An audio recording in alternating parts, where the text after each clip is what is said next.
Pessoal do Help Química, sejam bem-vindos à nossa aula de número 53. Galera, nessa aula de hoje, eu vou fazer com vocês um resumão das funções inorgânicas, tá?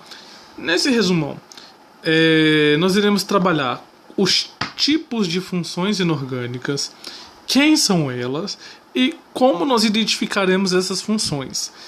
Pessoal, parece uma aula bestinha, mas as pessoas, às vezes, elas veem todas as aulas de funções inorgânicas e na hora que vai fazer exercícios simples para identificar quais são as funções inorgânicas, não conseguem resolver, né? Então, por esse motivo, eu vou estar fazendo elas aqui com vocês. Pessoal, a primeira função inorgânica que nós vimos foram as funções inorgânicas 1.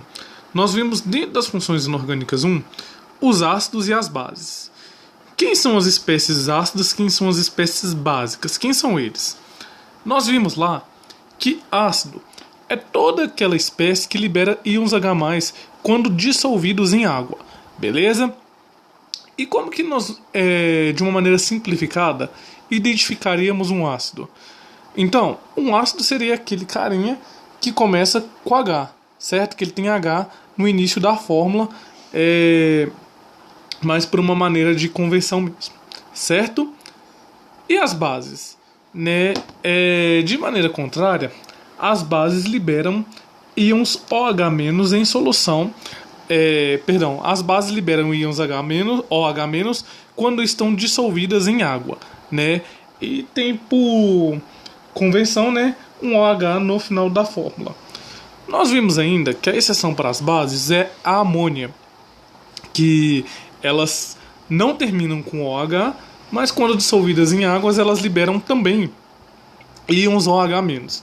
Por esse motivo, a amônia também é base, certo?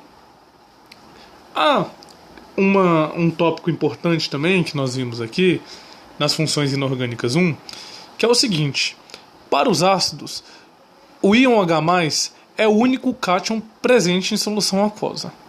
Para as bases, o íon OH- é o único ânion presente em solução aquosa, ou em outras palavras, quando eles estão dissolvidos em água.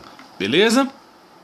Aí nós vimos que a junção de um ácido mais uma base dá início à primeira função inorgânica 2 que nós vimos, que são os sais. Os sais é tudo aquilo que, falando a grosso modo, não é nem nem ácido, não é base, beleza? Então todas as outras classes, diferente daquelas que nós vimos, né? E nós vimos vários exemplos de sais, né? Que não é ácido, não é base, é um sal. E eles são formados pela reação de neutralização entre um ácido e entre uma base.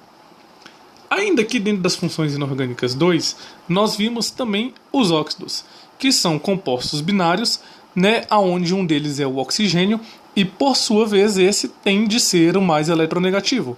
Ou seja, quando nós temos dois elementos e o oxigênio é o mais eletronegativo, nós chamamos esse cara de óxido. Nós vimos ainda que os óxidos eles possuem uma característica toda especial, que eles podem ser ácidos, podem ser básicos, podem ser anfóteros, né? Então, eles têm comportamento de reações ácido-base, óxido com água, e até mesmo às vezes nem reagir ou reagir tanto com ácido, tanto com uma base. Foram o que nós vimos aqui nessas aulas de óxidos, beleza? Então, essas são as 4 principais funções inorgânicas mais importantes que nós iremos trabalhar em química. Aquelas que são exceção. Quais são as nossas exceções das funções inorgânicas, então? É a água.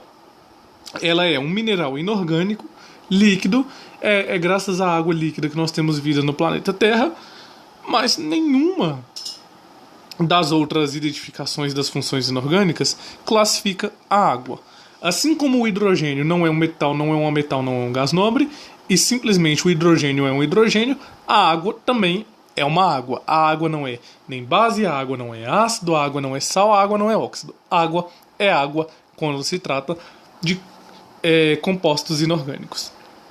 Beleza, então, pessoal? Então tá aí, essa foi o nosso resumão das funções inorgânicas. Eu acho que vai ajudar muita gente que tem essa tremenda dúvida de identificar as funções inorgânicas. Beleza, então, pessoal.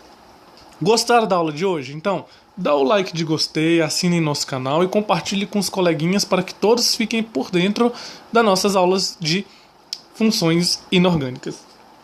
Beleza? Então tá bom, galera. Um abraço e até já.